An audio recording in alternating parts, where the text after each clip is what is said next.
Most people aren't familiar with Madrone Burl. It's a sort of tree that'll grow in the Pacific Northwest. It gets really nice colors.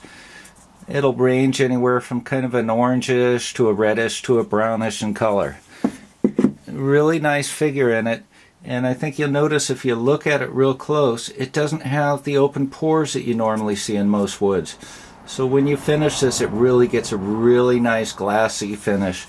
Something that ends up being real pretty, but it's kind of conservative. It's not quite as bold of burl as you see with some of the stuff. So if you're looking for something a little bit more conservative but still fancy, Madrone Burl ends up being a good one to work with.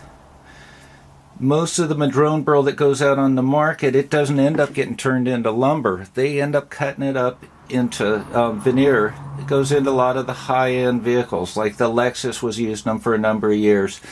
They cut it paper thin and use it as a veneer in the trim, making it go as far as they can. It's really nice stuff. About the only flaw that you'll see in any of these, and it's just something little to work with, you'll see like right here on this corner, it's just a tiny little check. Sometimes you'll get a couple of those that'll be around some of the eyes, but it's something like you'll see a couple here and one there. It's something you just a little bit of fill with a little CA glue and it all blends in together.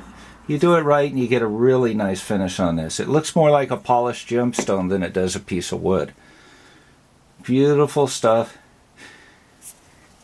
It's kind of a pain to dry this and keep it intact. That's one of the other reasons why you don't see much of it.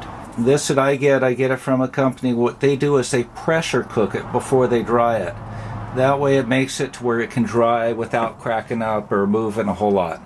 And after it's fully dry, I send it into K&G and I have them do the stabilizing on it. Kind of an insurance policy, making sure you're not going to be having something that's going to be cracking or warping. Just makes the wood tougher and hold up a whole lot better. That way when you put the effort into making your knife, you're not going to have to worry about the handle material.